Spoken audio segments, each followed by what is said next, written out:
Hindsight is a wonderful thing, and by wonderful I mean as useful as a cock-flavored lollipop.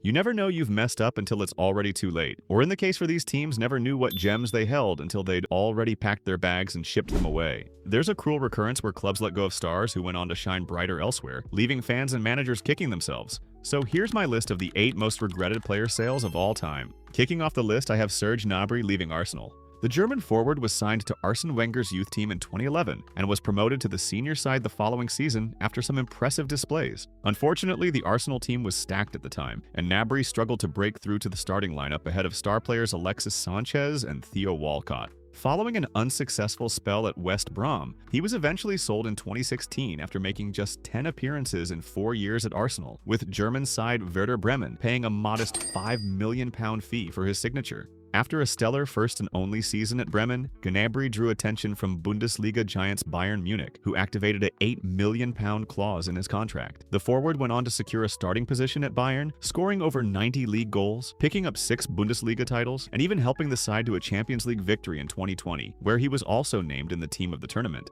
Up next, I have Gerard Pique leaving United.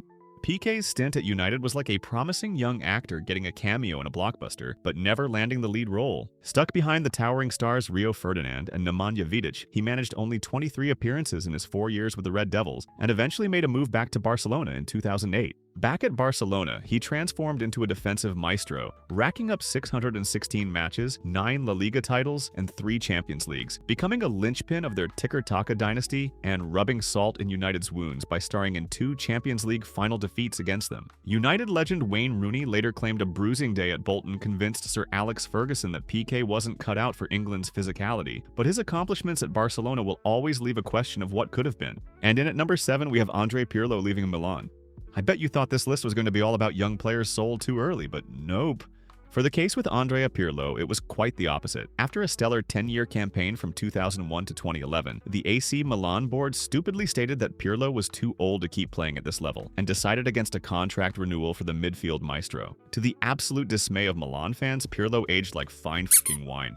Despite joining Juventus at 32 years old, Pirlo just got better and better, helping his former rivals to 3 consecutive league titles. Pirlo's success proved AC Milan's decision to let him go was a grave miscalculation as he thrived until leaving for MLS in 2015. In at number 5, it's Jaap Stam at United. The big bald Dutch bulldozer was the Vidic before Vidic, a no-nonsense center back who looked like he'd eat you for breakfast. Stam became the bedrock of United's defense, helping them clinch the 1999 Champions League in a treble-winning campaign. But in 2001, Sir Alex Ferguson, in a moment of managerial madness or a dodgy autobiography fallout, depending who you ask, sold Stam to Lazio for £15.3 million.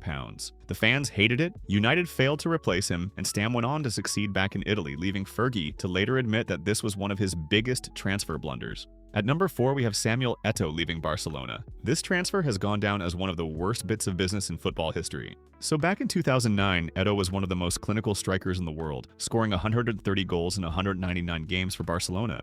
However, due to personal and tactical reasons, Barca's then-manager Pep Guardiola decided he wanted a fresh face to lead the line. In a swap deal that seemed crazy even at the time, Eto'o was offered to Inter Milan along with a €46 million fee, and Barcelona would get Zlatan Ibrahimovic in exchange. Seems fair? Well, apparently not, as Eto'o went on to win the Champions League in his first season with Inter, while Ibrahimovic failed to gel with his new teammates at Barcelona and was sent on loan to his former city rivals AC Milan after just a season. Ibra would go on to have a successful career with Milan and PSG, while Barca thrived by playing Messi in a central role, but that doesn't sugarcoat the fact that this was a terrible move for the club and player. Into the top 3, and we have Eric Cantona switching Uniteds. 1.3 million, 1.3 million, 1.3 million. That's all it took for Man U to prize away Leeds United's best player in 1992, and as a Leeds fan, I must admit it fucking hurts to this day. I've already covered this in another video, so go check it out and subscribe while you're here, but just to summarize what went down. Eric had just won the first division title with Leeds United when things turned sour between the Frenchman and manager Howard Wilkinson. The fallout led to Leeds selling one of their greatest ever players to one of their greatest ever rivals for less than a quarter of what they paid for Eric Jemba. Leeds haven't won a major trophy since. Cantona went on to win several, yada yada yada, moving swiftly on. Number 2, we have De Bruyne leaving Chelsea and, oh, Mourinho, you done goofed up with this one. The young Belgian wizard craved regular game time after a stellar loan spell at Werder Bremen, but Chelsea's midfield was more crowded than an Oasis gig, with stars like Hazard, Oscar, and Mata hogging the spotlight. Mourinho, ever the pragmatic boss, reportedly showed De Bruyne a stat sheet with 1 assist, 0 goals, and told De Bruyne he wasn't ready for the starting lineup. Kevin would be sold permanently to Wolfsburg in 2014 for £18 million and instantly drew attention from the Premier League. Manchester City signed him after a year back in Germany for £54 million, turning a tasty profit for Wolfsburg while KDB went on to leave his mark as one of the best ever players in the league. Surely the chosen one couldn't make this mistake twice, right? Wrong.